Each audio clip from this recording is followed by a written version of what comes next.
Wow. So let me ask you something happening in Asia, Sri Lanka. Okay. You see, democracy and economics are things that we can learn from other people who are practicing democracy and economics, which every country does. Okay. So the issues with Sri Lanka, okay, both economic, social, and political, okay, can happen in Nigeria. Okay.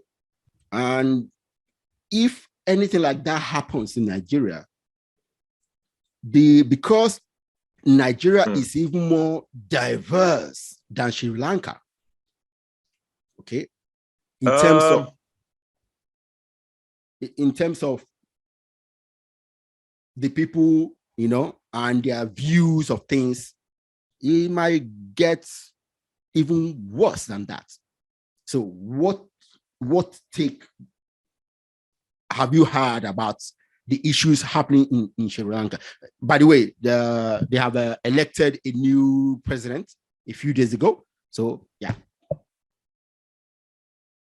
Well, we cannot say that what is going on in Sri Lanka cannot happen in Nigeria, because those things, nations don't get to that point overnight. No. They get there gradually in the several uncaring ways. Democracy is something that must be nurtured. Yeah. And the people must be watchful. If you're not watchful, it gets destroyed. The world, from America to, especially Europe, the European world has seen democracy being destroyed in two seasons. Oh, yeah. First World War and Second World War. Yeah. In those seasons, there were certain things that started to happen, and people were not paying attention to them until they came and they destroyed literally all the democracies of that. Yeah. It happened again in the Second World War. And guess what? When people sleep again, it can happen. And it can happen to any jurisdiction. Yeah. And it is the more reason why Nigerians must watch our democracy. We must be on top of it. Tyranny emerges. In fact, I'm currently reading a book.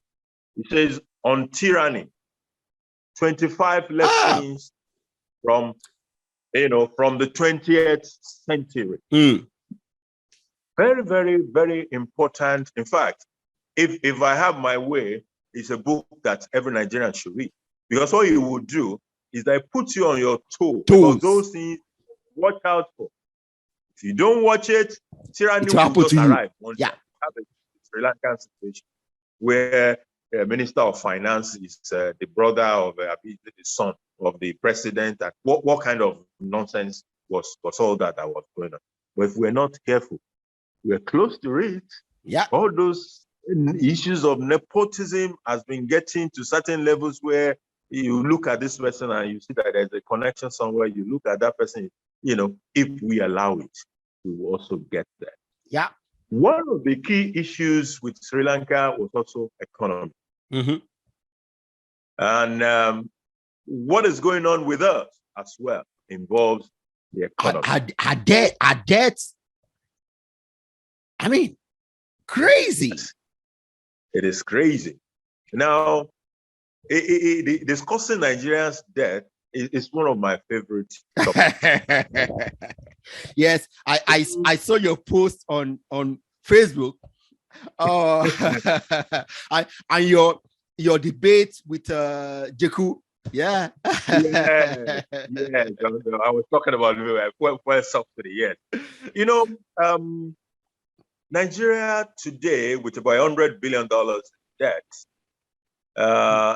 it looks like it's a whole lot. And actually, it has become a whole lot and unsustainable. Why did it become unsustainable?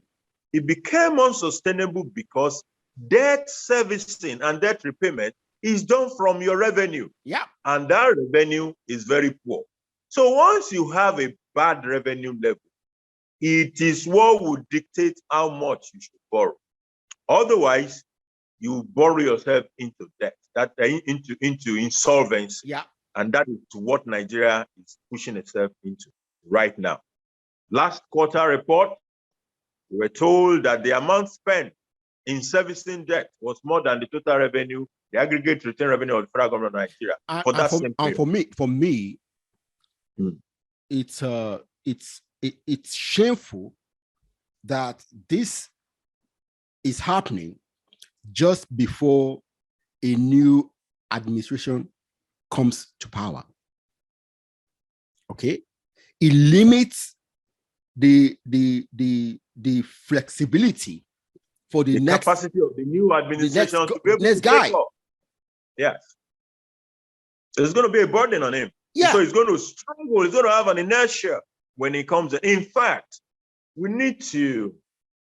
I don't know what we're going to do, but I just wish that at least the good oil price will stay on a little bit. Can you imagine that this country is not making money with a high price because we are not even able to produce what we're supposed to produce? Our OPEC quota, we are not able to meet it. So oil price is good. There was a time that this government would say, oh, when I came in, oil price was not good. That was why I had the problem. True, oil price was not good, but oil price is good now. Well, for me, this is I don't like to belabor all the issue about oil. Okay, Nigeria should have been diversified a long time ago. Okay, we've had the opportunity for at least 20 years to leave the story of oil price. We have the capacity. Okay, and we refuse to do it. The discussion around diversification becomes popular in Nigeria anytime oil price crashes. Yeah, and when it rises, forget. Not there. Say, no, it is this oil that has been giving us problem. We need to diversify. And truly, we may start to make some steps. Immediately, that oil price starts to improve. Boom, forget. All these ideas are thrown to the gutters, and we start to spend oil money. But things have even gotten much worse with the oil money because we're not able to make money from the oil. We're not producing. A lot of stealing is going on. Pipeline vandalism is all over the place. So the country that used to produce 2 million is now doing 1.4 million. What kind of a country is that? And after, don't forget, Ekene, that after today, that crude oil sale still is a source of the chunk of our foreign exchange earning. Like 90% of our foreign exchange earning. Still imagine that. So if we are not able to produce, it shows that our foreign exchange earning is curtailed. So the stability of the Naira will continue to be at stake because we won't have the money to fight the price in the market. Another question, are we supposed to be fighting the price? No. Exactly. We're supposed to be producing and then earning so that we don't fight. It is a work of our hands that we do the fight. So the economy is wow. You don't have a CBN governor who is a party member, a partisan person is a CBN governor. Yeah. And we don't even seem to think something is not right about that. Yeah. So I don't know. Gbolahon. See, I'm always happy to speak with you.